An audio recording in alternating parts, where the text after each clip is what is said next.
Hey guys, Civilord here, back in with another action figure review. Today we'll be taking a look at the Marvel Legends Spider-Man No Way Home Toby McGuire Spider-Man from Spider-Man 2, I think. That said, his suit looked pretty much the same in Spider-Man 1, so you could argue the latter, I suppose. This, of course, is brought to us by the fine folks over at Hasbro, and a little bit of story time before we get into the meat and taters of this review. Do you like story time? I like story time.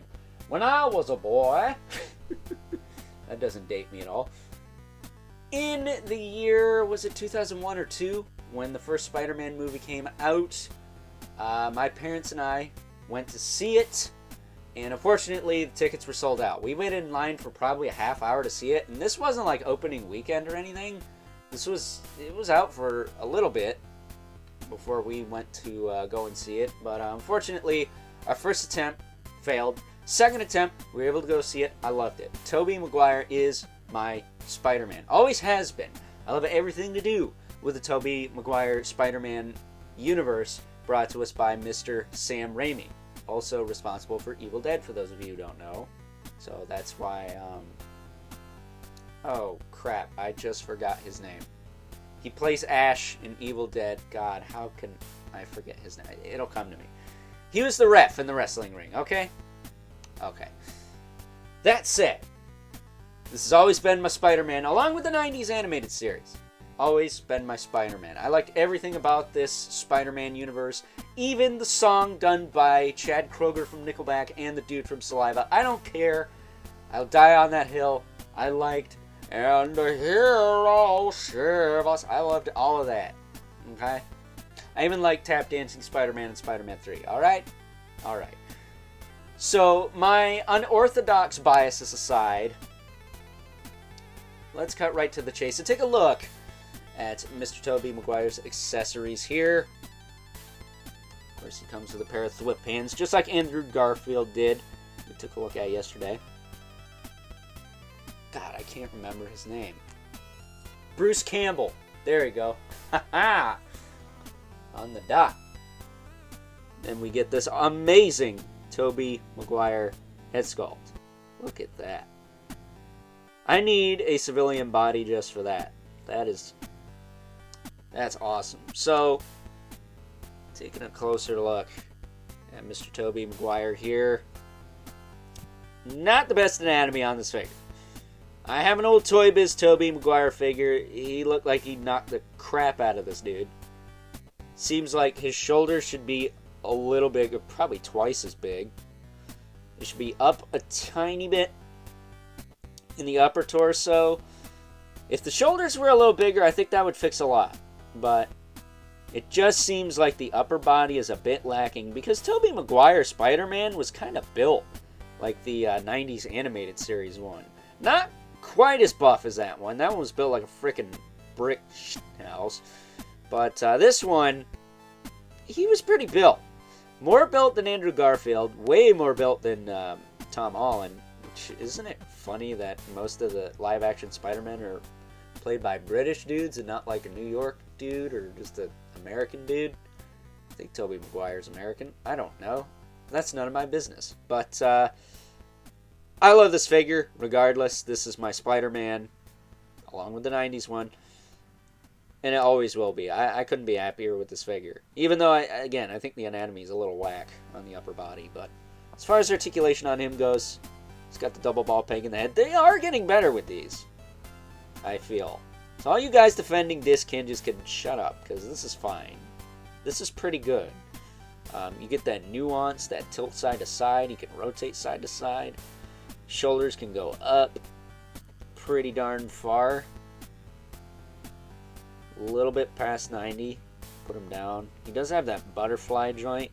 This one was a little stuck on mine, and so is this bicep. The bicep, I was able to pop it off and shave a little flash off. Now it's perfect. This side, it's about the same. You can rotate the arm all the way around. He's got a bicep swivel, as I mentioned before. Double elbow, unlike Andrew Garfield, doesn't have any schmutz on his. He's got a swivel in the wrist with a hinge. I didn't mention this in the Andrew Garfield video a lot, if at all, It would have been nice to get a fist hand for the left side and a wall crawly hand for the right. I don't know why that's not a standard for Spider-Man figures, to come with all 3 sets of hands instead of this, half-arsed crap. But, Hasbro will make some excuse and then blame it all on us. So that's just how they are. And then fire everyone at the end of the year, right before Christmas time. Way to go, guys. He does have a diaphragm joint. His doesn't really work that well. It crunches back. It does crunch forward, but only like one little notch there. You do get the tilt side to side. That works fine. And it does rotate as well. He does have an ab crunch. So if you do that, you can get him forward 90 degrees. And then you crunch him back. I will say, you can get this guy in a pretty solid hero pose.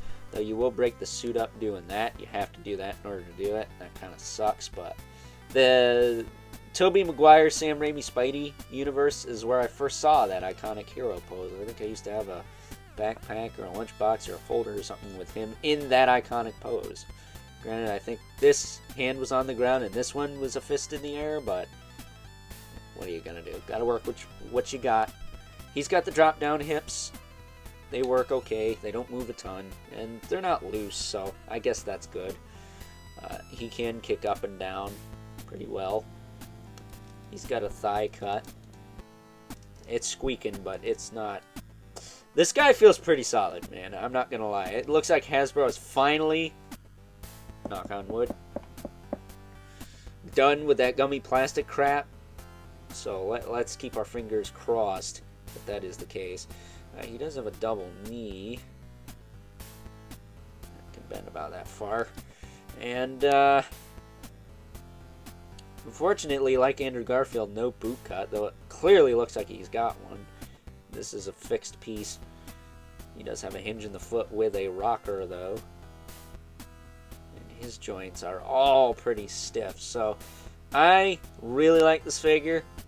It's my Spider-Man, but unfortunately, the anatomy is a little wacky, especially in the upper body. I think that needs to be a little buffer. But really, all they got to do is tweak the upper torso and the shoulders. I would sacrifice butterfly joints to get a better aesthetic on the torsos on Marvel Legends, if I'm being honest with you, because that's really where they struggle the most. The upper bodies all look like their shoulders are slouched or too small. Their chests are pinched in. It's just a little whack. And then the heads sit too high on the neck. But thankfully, I didn't really notice that here. Maybe that's a thing too, but I'm still happy with this figure. I'm glad I bought it. If it goes on clearance, I'll feel kind of stupid for buying it at full price, but what are you going to do? You can't predict the future, right? So with that being said, let's move right along. Take a look at some size comparisons.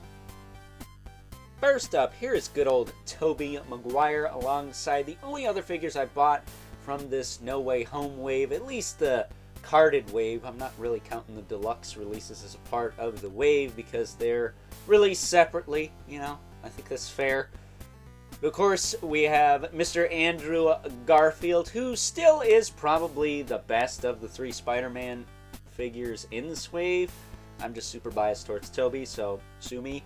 And then we also have Sandy Sandman, also from the Sam Raimi Spider-Man universe. So, looking forward to getting more Sam Raimi Spider-Man universe characters. I hope we get Venom, New Goblin, and a black-suited version of Toby McGuire here would be really cool. Even though I know a lot of you guys out there are probably going to shit on Spider-Man 3. It's okay. You're going to tell your own opinion, but it's better than Eternals, wasn't it? So getting these two out of the way here. This, of course, wouldn't be one of my reviews without bringing in Mythic Legion's Brother Mandibulus. There you go. And the infamous, Living Spawn, who as usual, towers over everyone. So, with that being said, it's time now that we wrap things up. Some final thoughts. Overall, and while objectively good old Andrew Garfield may be the best of the 3 Spider-Men from this No Way Home wave, subjectively, I'm still super biased towards Mr. Toby McGuire here because, as I mentioned earlier in this review, he, along with the 90s animated series Spider-Man, have always been and always will be my mind's eye view of Spider-Man, no matter what media comes out. You know, I like Spectacular Spider-Man as much as the next guy, but you just can't touch the Toby McGuire Spider-Man movies.